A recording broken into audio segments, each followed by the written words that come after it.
This is Change Your Mindset Podcast, the podcast that helps change your life by helping change the mindset of the 99% into the 1% mindset. Here's your host, Adrian Gomez. Welcome back, everybody, to Change Your Mindset Podcast. My name is Adrian Gomez, and I will be your host.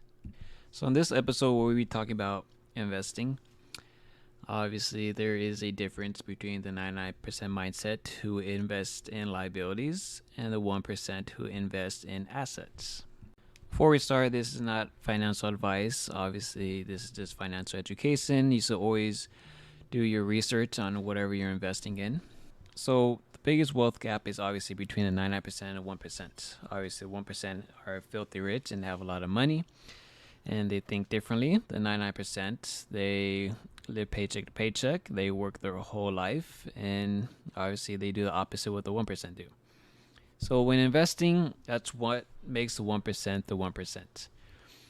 So the difference is that 99% of people do not invest in assets. Obviously, assets make you money, and they invest in liabilities. Liabilities do not make you money. So majority of the time, when people get a paycheck, for the weekend, maybe they go spend that money on food, clothing, maybe it's some luxury good they want. They don't invest their money, they invest in liabilities. So whatever they're buying is not making them money. For the 1%, if they make money, they're going to invest that money. Whether it's going to be in stocks, dividend stocks, or real estate, maybe into a business, they're always investing money into assets, which is going to make them more money. And over time, that's going to compound, and obviously, it's going to keep piling up. It's going to make you more and more and more money. Meanwhile, the 99%, they just keep investing in liabilities, which is not going to make you money, and you just keep losing money every single time.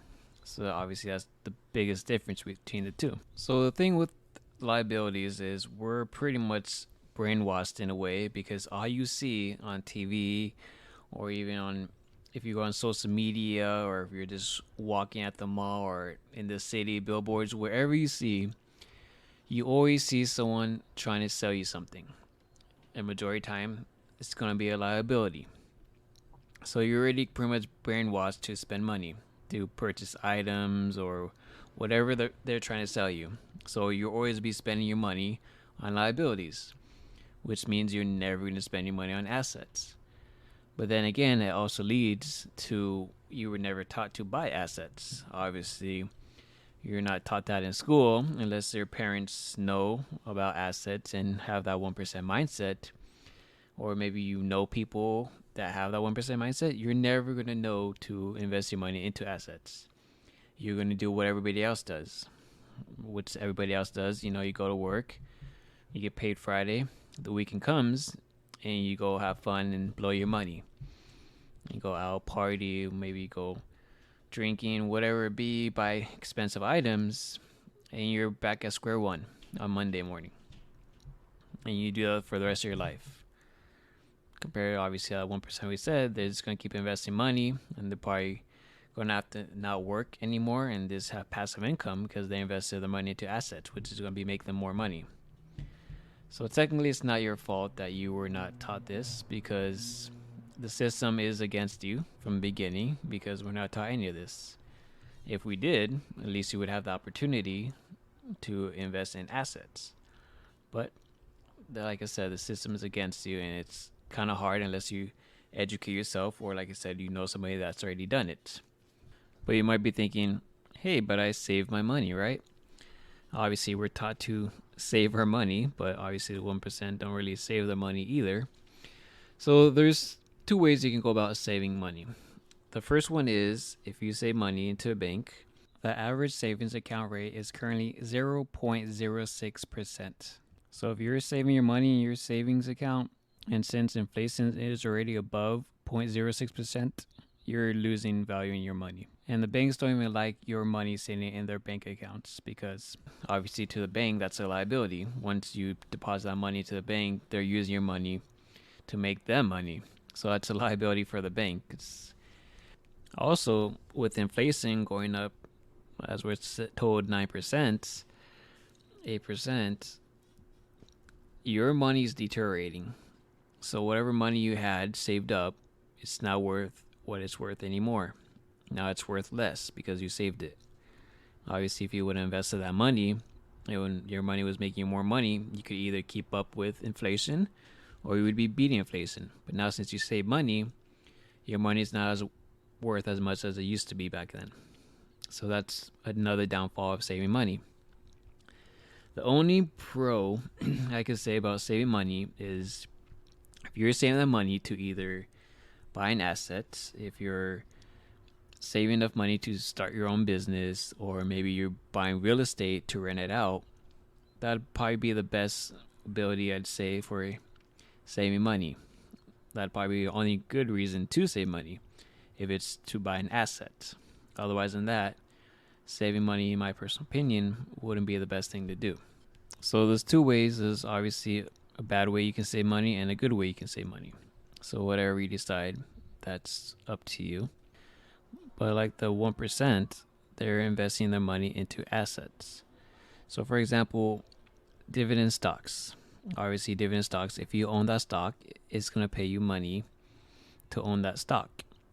So for example, Apple, right? Say if you own one share of Apple, which is a piece of the company, you'll get paid 23 cents for owning that stock, and you'll be getting paid that quarterly. So over time, you'll be making about almost $1 in 1 year. Yeah, you're probably saying that's not that much.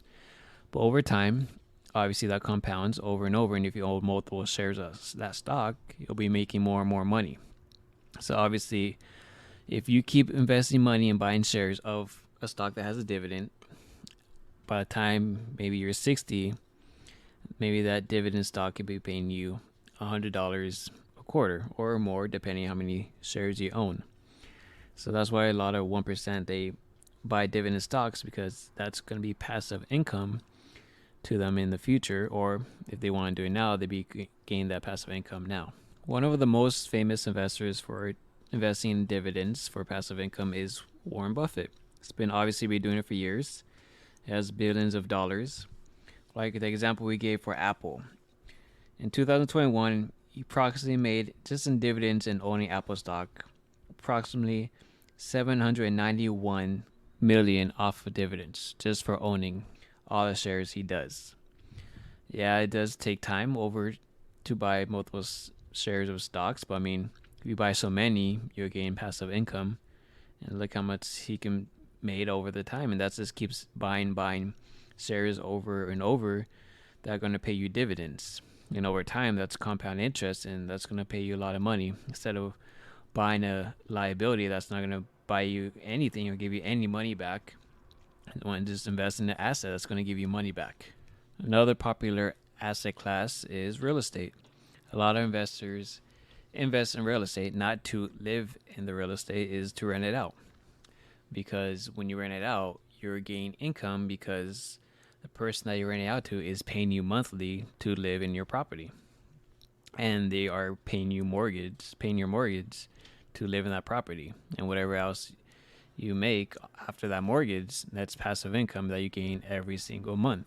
Let's do, for example, you own one property, and after mortgage and everything and expenses, you get $500 passive income a month from that property. So let's just say you do that one more time. So now you own two properties for $500 each passive income. That's $1,000. You do that two more times. Now you own four properties, $500 passive income from each house. You're getting $2,000 monthly off of passive income. And you do that for a year, that's $24,000 you're getting passive income from real estate. Obviously, if you're managing all four properties, it's not going to be as passive because you have to be involved. So if you do hire a management properly, it will be more passive than obviously managing all four properties yourselves. And there's a lot of tax write-offs you can use for real estate and renting it out. So that's one great benefit and asset to have. And as long as you own that property, the person living in your property will eventually pay off your mortgage, and once it's paid off, you have passive income coming for the rest of your life, unless you decide to sell it, but then you will also have to be paying taxes on it if you decide to sell capital gains. So if you keep it forever, that's money that's coming to you every single month, and you can do that however many times you want to do it. Another asset class you can do is starting a business, or you can buy a business, either or. Obviously, starting a business is a lot of work and takes a long time sometimes to get where you want to get, but obviously it's worth it and it's the best return on your investment. Or you can just buy a business that's already profiting and you already have that money coming in. Obviously, if you buy a business that's already running and profiting, you're going to be paying a lot more than you would be paying for starting a business. So that's one asset class you can do. But like I said, starting a business is pretty difficult and takes a lot of work and effort. But that is one asset class you can do and will make you money. And you eventually could make it passive income if you like. And as well, there are a lot of tax benefits and tax deductions that do help you out for taxes as well. Till this day, I still remember the first video of assets and liabilities. I was on Instagram, and obviously I was just scrolling, and came across this video. It was about in 2020. He was saying if you would have bought AirPods in 2017 that were worth $200 back then, or if instead you could have bought $200 of Apple stock, in 2020, the value of both the AirPods are $80. So obviously that was a liability. It went from $200 to $80 in 3 years. But if you bought the asset in Apple stock in 2017, it was in $200. If you would invested $200 in Apple stock, your value in 2020 would be $675. So obviously the asset was the stock and you would have made money. And obviously the liability was the AirPods. So that was the difference. The liability doesn't make you money. Obviously goes lower in value, and the asset over time makes you money. I still remember that exact video, and obviously that helped me change my mindset, and obviously I saw things totally different back then. The 1% at the end of the day, they just buy assets. That's what they spend their money on, assets, and that's why they maintain wealthy, because their assets just keep making them more and more money. And for example, like we talked about why the 99% make the 1% rich. If they own a business and they're selling you products, the 99% is buying those products from the 1%, and now they're making the 1% even richer because now they're transferring the 99% mindset's money to the 1% mindset. So now they're making more money. So at the end of the day, you just want to buy assets, because if you buy liabilities, you're never going to get ahead. You're just going to be at the same job Monday morning. You'll be in that rat race till you retire, whenever that will be. So you want to invest in assets that will make you money. Obviously, you need to do your research, because if you don't want to invest in obviously bad stocks, bad property, bad businesses, because those can also be a bad investment. That's why you always have to do your research, because if you're buying and investing in these assets and they end up being bad, you will lose money. So that's why you want to do your research and make sure they are good investments and invest your money into that. And obviously, you'll make money off of that.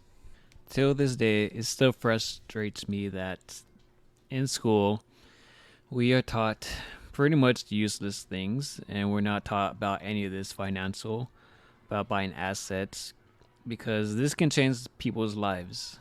And it's unfortunate the school systems don't teach us this, and they teach us how to have a job and obviously go to school, all that fun stuff, get your degree and all that, pay taxes, retire or die. And it's frustrating, because if a lot of people knew this and they did this would change their lives. This would help them out financially.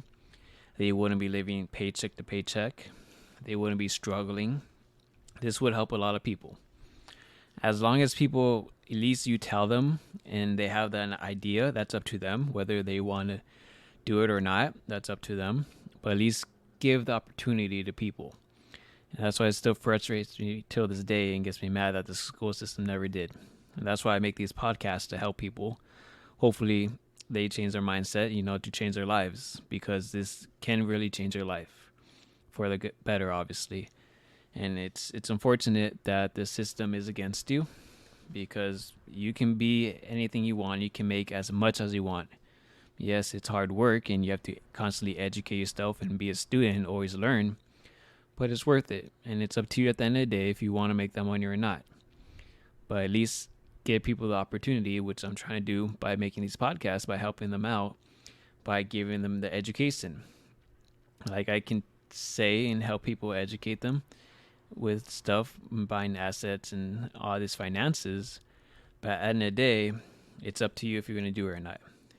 You can learn it and hear it, but if you do nothing with this information, at the end of the day, what's the point? You're going to be in the same job. You're still going to hate your life. You're still going to be on a rat race. You're still going to have a Monday through Friday, 9 to 5, 5 days out the week, have weekends off, do that for the rest of your life, and you're probably going to hate your job. You can do that forever, but that's up to you at the end of the day. But if you want to change your life, that's up to you as well. That's what's so great about this country. You can do whatever you like. You can be whatever you like. You have that freedom and the opportunity, but it's up to you.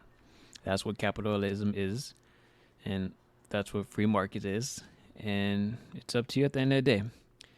If you want to make millions, thousands, or you just want to be comfortable having a life and having passive income, you can do that. You just got to educate yourself in it, and obviously be knowledgeable and be smart about it, and obviously do a lot of research, because the school's not going to teach you any of this. And I hope one day they do, but more than likely they don't, because the system's against you and they want you all to be workers and they want you all to have jobs and have that for the rest of your life. And I think that's wrong and unfortunate. At least give people the opportunity. Like I always say, this isn't for everybody.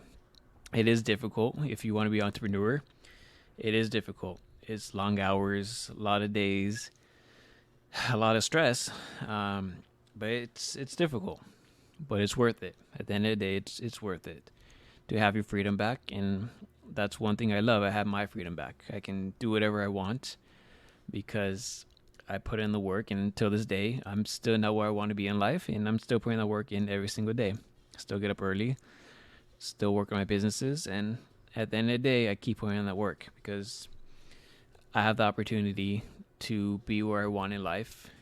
And I can be anything, and you have that same opportunity as well, but it's up to you whether you do it or not, because like I always say, no one's going to do it for you. No one's going to hold your hand and tell you to do it every single day. You got to be responsible, and you got to go get it every single day. You have the opportunity.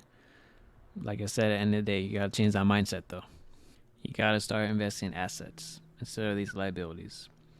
Whatever liabilities you buy or used to buy, say if they have shares, buy their share. Be part owner of the company instead of buying their liabilities and their products.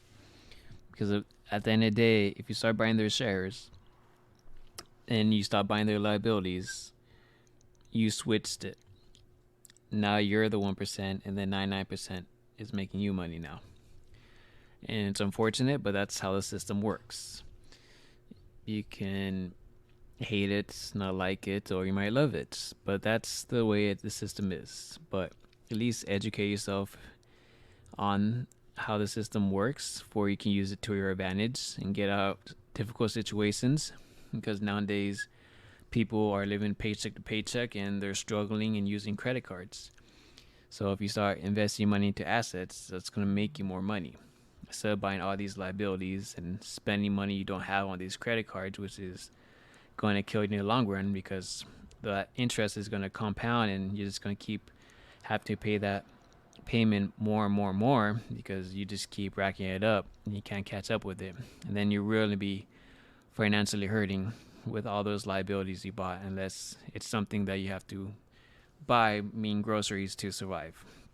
But like I said, just buy assets, have those assets produce you money, like will make you more money, and stop buying these liabilities. Because if you're buying liabilities because it's a want and not a need, all these liabilities will catch up with you. And if you're buying liabilities to impress people, it's not worth it. It's not worth impressing people just to look cool or look like you have money, because majority of the time people buy luxury brands to look like they have money. If you think about it, the richest people in the world, the Bill Gates, the Elon Musk, Mark Zuckerberg, all these people that have millions, billions of dollars, they don't wear these Gucci, Prada, these expensive brands. They wear literally regular clothes, black t-shirts, white t-shirts, whatever, button-ups. They don't buy these luxury, expensive products because they're not buying liabilities. They're buying assets. And that's to tell you something. After studying 1%, that's one thing I realized. But people just want to look rich even though they're not rich, and buy these luxury brands, which keeps you in the 99%, and you're never going to get ahead. And you're just going to look rich and spend money, and then you're back at your job Monday morning. It's not worth it. You got to stop caring what people think and stop buying all these liabilities, because these liabilities aren't going to help you with your life. But at the end of the day, it's up to you whether you decide to buy liabilities or assets. You're the only person that can decide that and control that. So hopefully you do find this episode very knowledgeable and help you change your mindset to change your life. Thank you guys, as always, for listening to this podcast and taking the time out your busy days, because at the end of the day, your time is one of the most precious things you have. So I really appreciate it, and I hope you guys share this podcast to help others as well, to help them change their mindset before we can change people's lives. So I really appreciate it. Thank you, everybody. Hopefully you guys listen to next week's podcast, and take care. Thank you. Thank you for listening to Change Your Mindset podcast. Be sure to tune in every week for a new episode. As always, change your mindset to change your life.